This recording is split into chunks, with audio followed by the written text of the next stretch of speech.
IPL வரலாற்றையே மொத்தமாக புரட்டி போட்ட குவாலிஃபயர் முதல் மேட்ச். நம்ம ஆர்சிபியா இது? வியந்து பார்த்த ஐபிஎல் ரசிகர்கள்.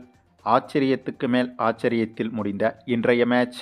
அதாவது இந்த வருட ஐபிஎல் சீசன் தொடங்கி லீக் சுற்றுகள் முடிவடைந்து இப்போது பிளே ஆஃப் போட்டிகள் நடைபெற்று வருகிறது. லீக் சுற்றுகள் முடிவடைந்த நிலையில் பிளே ஆஃப் சுற்றுக்கு ஆர்சிபி, குஜராத், ஹைதராபாத், ராஜஸ்தான் உள்ளிட்ட 4 அணிகள் பிளே ஆஃப் சுற்றுக்கு தகுதி பெற்றது.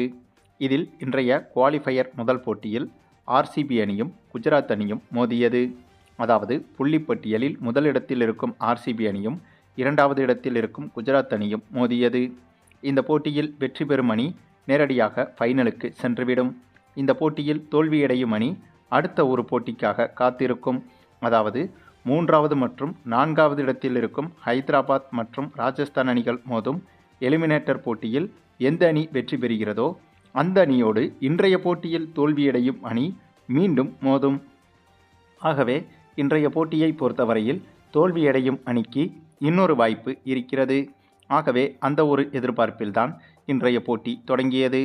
அப்படி தொடங்கிய இன்றைய போட்டியில் டாஸை வென்ற குஜராத் அணி முதலில் பந்து வீச்சை தேர்வு செய்திருந்தது. அதனைத் தொடர்ந்து பேட்டிங் செய்ய களமிறங்கிய ஆர்சிபி அணியை பொறுத்தவரையில் பேட்டிங்கில் கொடூரமான ருத்ரதாண்டவ ஆட்டத்தை வெளிப்படுத்தினார்கள். அதாவது வழக்கமாக ஆர்சிபி அணி என்றாலே இதுபோன்ற முக்கியமான போட்டிகளில் சொதப்பிவிடுவார்கள். ஆனால் இந்த போட்டியை பொறுத்தவரையில் களமிறங்கிய ஒவ்வொரு ஆர்சிபி பேட்ஸ்மேனும் அதிரடி சூறாவளியாக சிக்சர்கள், பவுண்டரிகள் என மிரட்டிவிட்டனர். இதில் அதிகபட்சமாக ஆர்சிபி கேப்டன் ரஜத் பட்டிதார் 9 சிக்சர்கள் 5 பவுண்டரிகளோடு வெறும் 33 பந்தில் 93 ரன்கள் வரை எடுத்திருந்தார். இவரது அதிரடி இன்னிங்ஸ் தான் இன்றைய போட்டியில் உச்சக்கட்ட மிரட்டலாக இருந்தது. இவரைத் தொடர்ந்து விராட் கோலி, கிருணால் பாண்டியா, தேவ்தத் படிக்கல், வெங்கடேஷ் ஐயர் இவர்களும் சூப்பராகவே விளையாடியிருந்தனர். இதன் காரணமாக 20 ஓவர்கள் முடிவில் 5 விக்கெட் இழப்புக்கு 254 ரன்கள் வரை எடுத்துவிட்டது ஆர்சிபி அணி. பின்னர் இந்த ஒரு இமாலய இலக்கை நோக்கி களமிறங்கிய குஜராத் அணியை பொறுத்தவரையில் ஆரம்பம் முதலே எந்த ஒரு பேட்ஸ்மேனும் ஜொலிக்கவே இல்லைங்க. இலக்கு என்பது மிகப்பெரிய தூரத்தில் இருந்ததால் அந்த ஒரு பதட்டம் என்பது ஒவ்வொரு குஜராத் பேட்ஸ்மேன்களுக்கும் இருந்தது. அதனாலேயே அடுத்தடுத்து விக்கெட்டுகளை இழந்து இந்த போட்டியில் படுதோல்வியை தழுவியது குஜராத் அணி.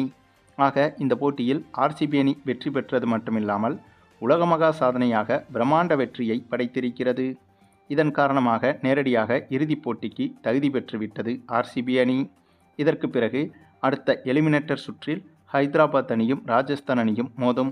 அந்த போட்டியில் தோல்வியடையும் அணி நேரடியாக வீட்டுக்கு சென்றுவிடும். அந்த போட்டியில் வெற்றி பெறும் அணி மீண்டும் இன்று தோல்வியடைந்த குஜராத் அணியோடு 2வது எலிமினேட்டர் போட்டியில் மோதும். அந்த போட்டியில் தோல்வியடையும் அணி நேரடியாக வீட்டுக்கு சென்றுவிடும். அந்த போட்டியில் வெற்றி பெறும் அணி இறுதிப் போட்டியில் ஆர்சிபி அணியை எதிர்கொள்ளும்.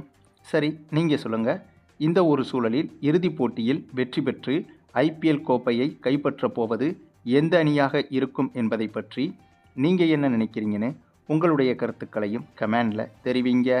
மேலும் இந்த வீடியோ பிடிச்சிருந்தால் லைக் பண்ணுங்கள், மற்ற அனைவருக்கும் ஷேர் பண்ணுங்கள், மறக்காமல் நம்ம சேனலை சப்ஸ்கிரைப் பண்ணுங்கள்.